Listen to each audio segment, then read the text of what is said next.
नमस्कार साथीहरु, take virtual Nepal YouTube च्यानलमा स्वागत छ। आजको भिडियोमा चाहिँ म तपाईलाई वाइफाई को पासवर्ड चाहिँ रिकभरी चाहिँ कसरी गर्ने हैन। जति पनि तपाईको वाइफाई के रे ल्यापटप अथवा अफिसको कम्प्युटर जुनसुकैमा कनेक्टेड भएको छैन, सबैको वाइफाई पासवर्ड चाहिँ हामीले कसरी थाहा पाउन सकिन्छ।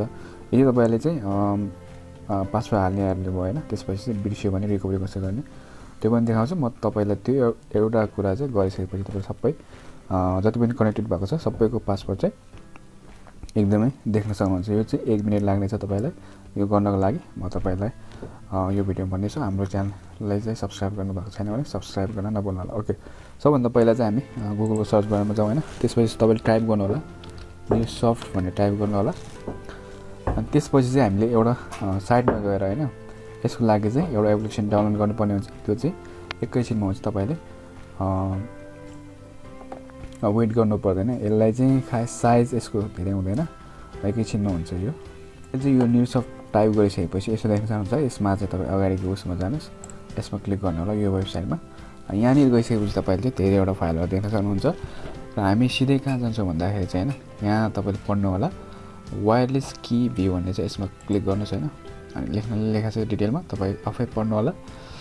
अनि त्यसपछि हामी चाहिँ सबभन्दा मुनि जाउँ हैन। यहाँनिर चाहिँ लेखिएको छ डाउनलोड भन्ने चाहिँ यहाँ चाहिँ हैन, डाउनलोड यसमा क्लिक गर्नु होला। 64 बिट हैन, तपाईको चाहिँ 32 भयो, यहाँबाट डाउनलोड गर्नु होला। अनि त्यसपछि हामी चाहिँ यो चाहिँ जिप फाइल हामीले डाउनलोड हुन्छ हैन, यसमा जानुस्।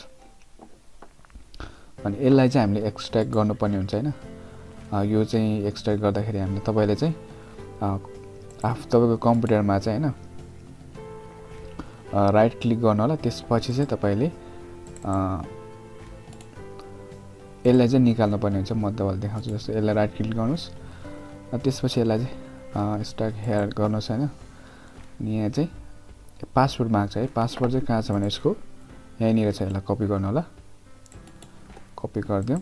त्यसपछि हामी यहाँ फेरि जान्छौँ हैन, त अघिको उसमा यसमा चाहिँ पेस्ट गरिदिउँ। त्यसपछि ओके गरिदिएपछि यसले चाहिँ 3-4 वटा फाइल चाहिँ बाहिर निकालिदिन्छ। यसमा चाहिँ वायरलेस की भ्यू भन्ने छ, यसमा डबल क्लिक गर्नुस्।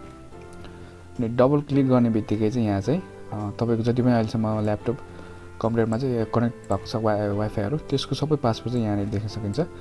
यो भनेको चाहिँ जति पनि अहिलेसम्म कतिवटा ल्यापटप के रे वाइफाईहरू युज गर्नु भएको छ हैन, सबैको चाहिँ नेम यहाँ छ हैन। पासवर्ड चाहिँ यिनीहरू छ, तपाईले हेर्न सक्नुहुन्छ। मेरो अहिले एउटा यहाँ कनेक्ट भइरहेको छ भने यसको पनि यसै भित्र छ, तपाईले देख्न सक्नुहुन्छ। यहाँ देख्न सक्नुहुन्छ। ओके, आजको भिडियोमा चाहिँ मैले यति भन्दै। तपाईको अरु कुनै क्वेशन छ भने हैन, तपाईले यो चाहिँ साइट चाहिँ पाउनु भएन भने म तपाईलाई डिस्क्रिप्सनमा दिइदिन्छु, कमेन्ट गर्न नभुल्नु होला। Thank you.